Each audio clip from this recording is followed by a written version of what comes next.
রান্নার গ্যাস সিলিন্ডারে বিস্ফোরণে ভস্মীভূত হলো আস্ত একটি চায়ের দোকান।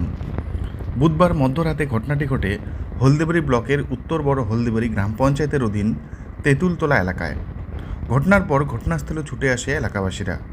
এসে দেখেন দাউ দাউ করে জ্বলছে ওই এলাকার বাসিন্দা বিকাশ সরকারের চায়ের দোকান।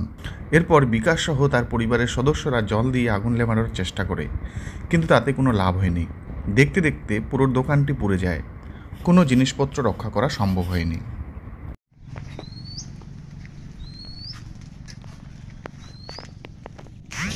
ঘটনাটা কি করে ঘুরছে কি বলে বলো? রাত্রেবেলা রাতের ঘটনা, এটা কিছু দেখিও না জানিও না, হয়ে গেছে একটা শব্দ হয়েছে, এটাই।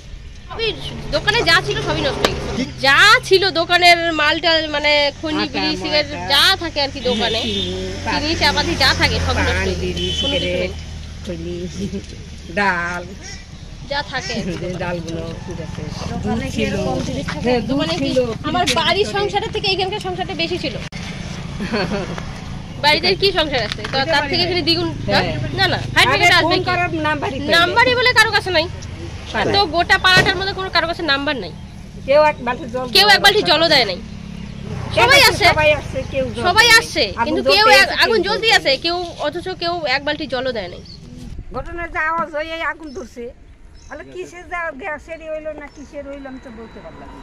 যে ফ্রিজ ছিল, ফ্রিজ যেতে, তারপরে উপরে টিন ছিল, মাটির টিন, তারপরে আটা ময়দা চিনি পাতি বিড়ি সিগারেট পান, তারপর বিস্কুট টিস্কুট রুটি পকড়। দোকানটা আমার মেয়ের জামাই মেয়ে চালাইতো ওরাই।